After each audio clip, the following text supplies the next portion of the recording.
ہے یہ جس طرح ہمارے لیے عبادت ہے، فرض ہے، برابر اسی طرح ظلم کے خلاف، غصب کے خلاف، جبر کے خلاف جدوجہد کرنا، آواز اٹھانا، اسلام میں اس کو اولین اہمیت دی گئی ہے، اولین اہمیت۔ اب دیکھیے قرآن پاک میں یعنی اللہ تعالیٰ کے بارے میں سب کو ہم یہ یقین ہونا چاہیے، غیر مسلموں کو بھی ہے، وہ مسلمان کی تو بات ہی نہیں کہ اللہ ارحم الراحمین ہے، سب سے زیادہ رحم کرنے والا اپنے بندوں پر، لیکن ظالموں کو اللہ تعالیٰ نے بھی نہیں بخشا، ظالموں پر بھی اللہ تعالیٰ نے لعنت برسائی، لعنت اللہ علی الظالمین الذین یصدون عن سبیل اللہ ویبغونہ عوجا وہم بالآخرۃ ہم کافرون۔ لعنت ہے ظالموں پر، وہ اللہ تعالیٰ کے بندوں کو اللہ تعالیٰ کی عبادت سے روکتے ہیں اور وہ اللہ تعالیٰ کی آیات میں کجی پیدا کرتے ہیں، اور وہ ایسے لوگ ہیں جن کو آخرت کی زندگی پر کوئی یقین نہیں ہوتا ہے۔ اور پھر دوسری جگہ قرآن پاک میں سورہ نساء میں فرمایا ہے لا یحب الجہر بالسوء من القول الا من ظلم، کسی آدمی کو اپنی زبان کے غلط استعمال کی اجازت نہیں دی جاتی، الا من ظلم، ہاں جس پر ظلم ہو جائے اس کو اجازت ہے کہ وہ ظالم کے خلاف آواز بولے، ظالم کے خلاف احتجاج کرے، ظالم پر لعنت برسائے، ظالم کو کہے کہ تم ظالم ہو اور میں تمہارا ساتھ نہیں دوں گا، یا اس کے خلاف احتجاج کرے، یعنی اللہ تعالیٰ کا حکم ہے یہ۔ اور پھر یہاں یہ بھی کہ بھائی تعاونوا علی البر والتقوی ولا تعاونوا علی الاثم والعدوان، نیکی اور تقوی کے کاموں میں ایک دوسرے سے تعاون کرو، لیکن ظلم اور عدوان میں، گناہ کے کاموں میں ایک دوسرے کے ساتھ تعاون کرو۔ واضح ہدایات ہیں۔ اچھا، دوسری جگہ سورہ نساء میں ہی یہ آیت ہے وَمَا لَكُمْ لَا تُقَاتِلُونَ فِي سَبِيلِ اللَّهِ وَالْمُسْتَضْعَفِينَ مِنَ الرِّجَالِ وَالنِّسَاءِ وَالْوِلْدَانِ الَّذِينَ يَقُولُونَ رَبَّنَا أَخْرِجْنَا مِنْ هَٰذِهِ الْقَرْيَةِ الظَّالِمِ أَهْلُهَا وَاجْعَل لَّنَا مِن لَّدُنكَ وَلِيًّا وَاجْعَل لَّنَا مِن لَّدُنكَ نَصِيرًا۔ آزاد مسلمان، آزاد مملکتوں کو، جو 57 مسلم ممالک ہیں، آزاد مملکتیں ہیں ان کی، یہ ان کے لیے خاص خطاب ہے۔ تم کو کیا ہو گیا ہے کہ تم ان لوگوں کے لیے لڑتے نہیں ہو جو ظلم میں پھنسے جاتے ہیں، اور وہ چیختے ہیں، ان کے بچے خواتین چیختے رہتے ہیں کہ اللہ ہماری مدد کر، ہم کو ان ظالموں کے پنجے سے نجات بخش دے۔ سورہ نساء کی آیت ہے، اور پھر سورہ نساء کی دوسری آیت ہے، یہ 75 نمبر آیت ہے، اور دوسری آیت ہے 97 نمبر آیت ہے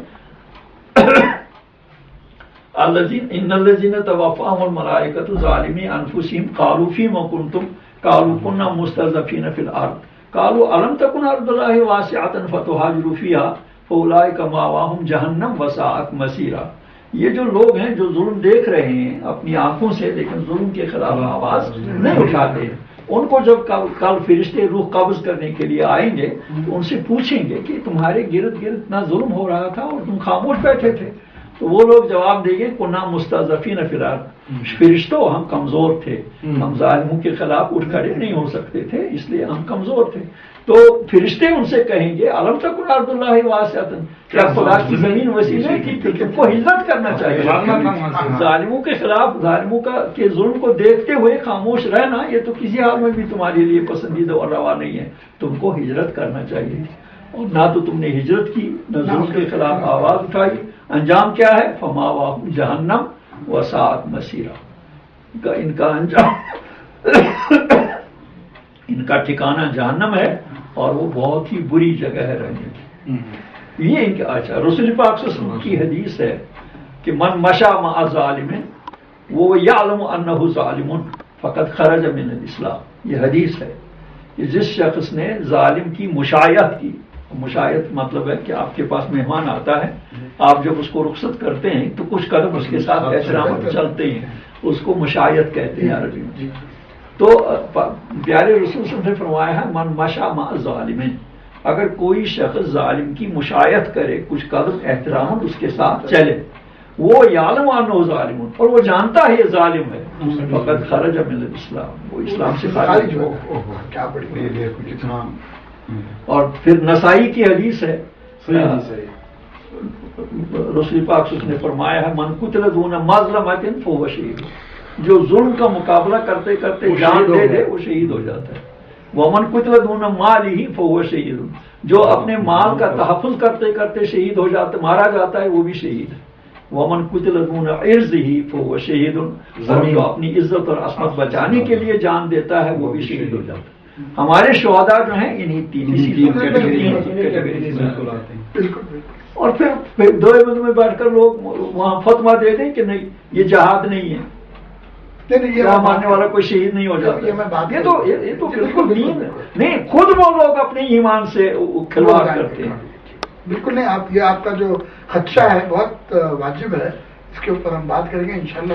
اب ہمارا ایک رول بنتا ہے ان کا وہ مائنڈ سیٹ ہے، اس کو چینج کرنے میں ہمارا جتنا بھی ہو سکتا ہے کر سکتے ہیں۔ بھائی صاحب ہم کریں گے، بزرگوں وہ تو کریں گے، لیکن دیکھنا یہ ہے کہ بھائی وہ لوگ کتنا مرعوب ہیں، مرعوب ذہنیت کے ہیں۔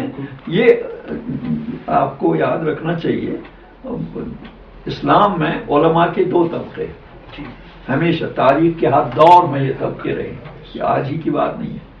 ایک طبقہ ہے علماء ربانی کا اور دوسرا طبقہ ہے علماء سو کا۔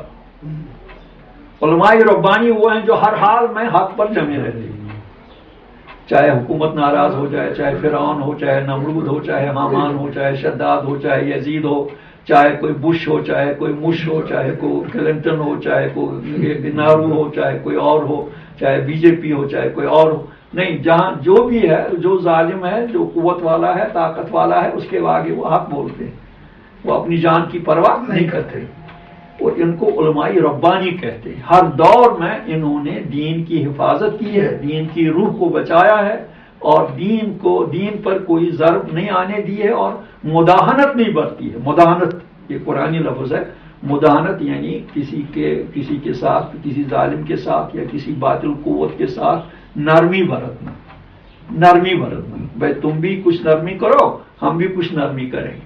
جیسے رسول پاک صلی اللہ علیہ وسلم کے پاس مکہ میں ایک وفد آ گیا، ابو طالب زندہ تھے ابھی، ابو طالب سے ملے، ان سے کہا کہ دیکھو اپنے بھتیجے کو کہو کہ آپ بھی کچھ اپنے سٹینڈ میں نرمی لائیں، ہم بھی کچھ اپنے سٹینڈ میں نرمی لائیں گے۔ تو آپ سے ان کا جواب کیا تھا؟ یہ تاریخ کا حصہ بن چکا ہے۔ جواب یہ تھا کہ اگر یہ لوگ میرے ایک ہاتھ میں آفتاب رکھیں گے اور دوسرے ہاتھ میں چاند رکھیں گے، پھر بھی میں اپنے موقف سے ہٹنے والا نہیں، میں اس موقف پہ جمے رہوں گا یہاں تک کہ یہ موقف غالب ہو کر رہے گا یا مجھے موت آ جائے گی۔ ایک پکچر لے سکتے ہیں کیا؟ ہاں لے لیجیے۔ آپ بہت ہی